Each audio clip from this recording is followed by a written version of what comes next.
alleges that he maintained control over the victims in several ways, including by giving them drugs, by giving and threatening to take away financial support or housing, by promising them career opportunities, by monitoring their whereabouts, and even by dictating their physical appearance. Because of all of this, the indictment alleges that the victims did not believe they could refuse Combs without risking their security or facing more abuse. The indictment also alleges other acts of violence undertaken by Combs and others, including violence against witnesses to his abuse, kidnapping, and arson. The indictment alleges that on more than one occasion, Combs carried or brandished firearms to intimidate and threaten victims and witnesses. Now, Combs did not do this all on his own. As I mentioned, Combs has been charged with RICO conspiracy.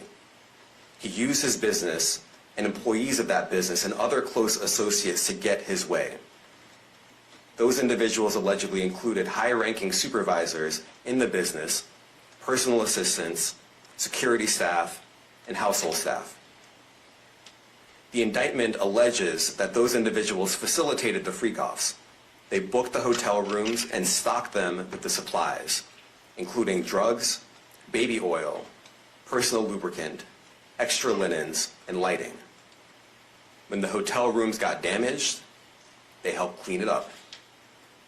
They arranged for victims and commercial sex workers to travel for the freak-offs, and they delivered large quantities of cash to Combs to pay for the commercial sex workers.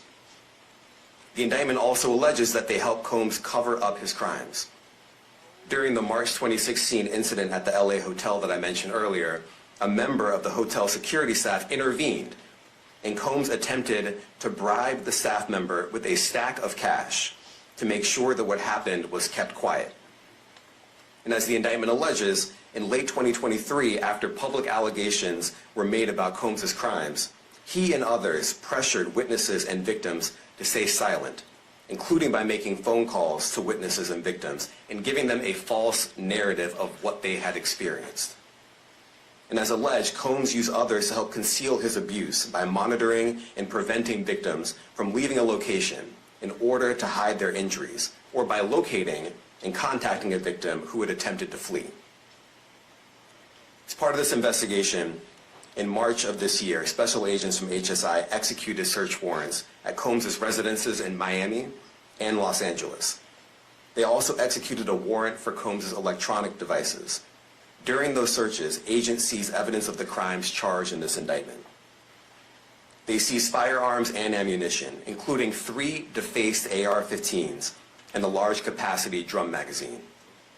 They also seized evidence of the freak-offs, electronic devices that contain images and videos of the freak-offs with multiple victims. And they seized cases and cases of the kinds of personal lubricant and baby oil that Combs' staff allegedly used to stock hotel rooms for the freak-offs, more than 1,000 bottles altogether.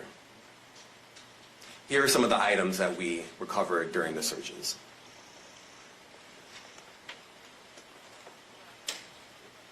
As you can see here, this is a drum magazine, large capacity, and it contains, I believe, 59 rounds. I mentioned as well that we recovered 3 AR-15s. This is a close-up shot of one of the AR-15s, and you can see right here, the serial number has been thoroughly defaced. Another picture of more ammunition and parts of 2 AR-15s right there. Now, I want to be clear about 2 things.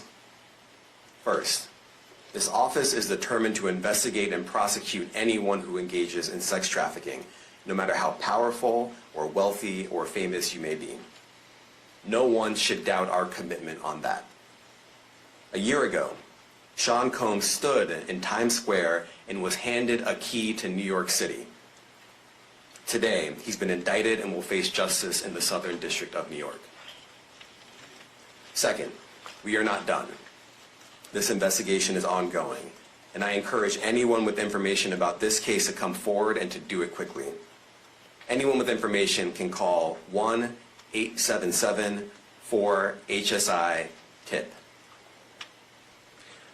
I want to express my deep appreciation for the victims and witnesses who have used their voices and helped bring this criminal conduct to light. We would not be here without them. I also want to thank the dedicated case agents on the HSI Trafficking in Person Squad in New York. They have been with us since day one and have worked tirelessly on this investigation. They will continue to be invaluable partners to us. I also want to thank the incredible agents and analysts from SCNY who have also provided tremendous assistance on this case. I'm deeply grateful for their continued work. And finally, I want to thank the outstanding career prosecutors from SCNY who are handling this case. Meredith Foster, Emily Johnson, Chrissy Slavic, Madison Smizer, and Mitzi Steiner, and their supervisors, Jamie Backleiter and Jacqueline Kelly. They are members of the Civil Rights Unit in our criminal division. We created the Civil Rights Unit when I became U.S. Attorney. I'm deeply proud of their work on this and so I don't really care about that part, y'all. I mean, whatever. That nigga said ongoing investigation enough times, and that he don't care how much money y'all got or how powerful y'all is. He basically said, I don't give a damn who the hell you are. If you was doing this nasty shit that we done caught this nigga doing, at this particular time, we fitting to come and put your ass in that cement box. That's pretty much. And then he pretty much said that if any of y'all want to start telling now, you better start doing it, because niggas is going to start telling, because that's what niggas do. And when niggas start telling and they tell on you, it's too late for you to start telling. So for all of you rich folks out there that may have been at these Diddy parties, what they like to call freak-offs, you might want to pull a Charleston White. You might want to go ahead and save your ass, because they damn sure gonna be having Diddy parties up in the feds. You can better believe it. And there's not gonna be no lube. Yes, there's lube there, but they're not gonna give it to you. You're gonna create your own lube. You're gonna find out all about that good stuff. You people, I hope that you motherfuckers get what's coming to you. That's all I can really say on that. But yeah, this shit's crazy. CNN, I don't know why y'all put J-Lo on there. I must have missed that part. But they said J-Lo's on high alert. I think half of the fucking entertainment industry is on high alert. And if you're not on high alert, that's probably because you already knew that this shit was coming, or you were better at hiding it than this nigga was. So, for all of you nasty motherfuckers who are happy that he got caught so y'all can continue doing what y'all are doing, shame on you. And I can't wait for them to get y'all asses sometime. And for everybody who is gonna get caught, drop the soap, bitch, 2 times. And I'm out this motherfucker.